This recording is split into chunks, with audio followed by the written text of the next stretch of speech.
নমস্কার বন্ধুরা, আশা করি তোমরা সকলে ভালো আছো। আমিও খুব ভালো আছি।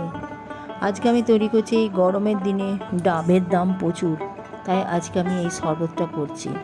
এই শরবতটা প্রচণ্ড একটা উপকারী এবং খুব সোজা, এবং এটা খুবই কম দামের মধ্যে। ডাবের তো প্রচণ্ড দাম, তাই আজকে এই শরবতটা করে সকলের যদি উপকার হয় তাই করলাম। প্রথমে আমি গ্লাসের মধ্যে ঠান্ডা জল ঢেলে নিলাম, তবে পুরোপুরি ঠান্ডা নয়, ঠান্ডা গরম মিশিয়ে নিয়েছি।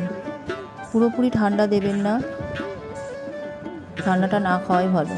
দিয়ে দিলাম 1 চিমটে বিট লবণ। বিট লবণটা আপনাদের পরিমাণ মতো নেবেন। বিট লবণটা দিয়ে দিলাম।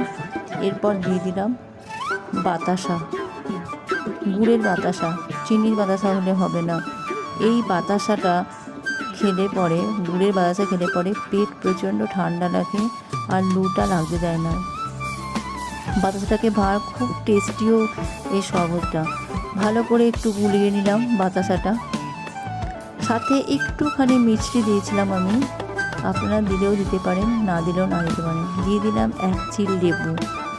লেবুটা কিন্তু মাস্ট দিতেই হবে।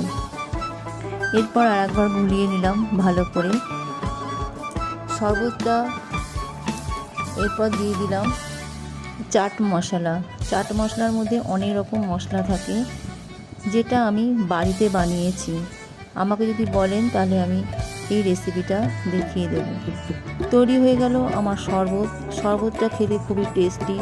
আপনাদের যদি একটুও ভালো লাগে তাহলে লাইক, শেয়ার, কমেন্ট করতে ভুলবেন না। আর আমার পাশে থাকবেন সাবস্ক্রাইব করে দিয়ে।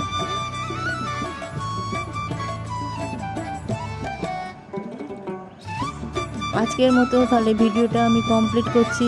এরপরে নিয়ে আসবো আরও নতুন ধরনের নতুন শরবত নিয়ে। এই গরমের খাবার নিয়েই আসবো, খুব হালকা ধরনের জিনিস নিয়ে।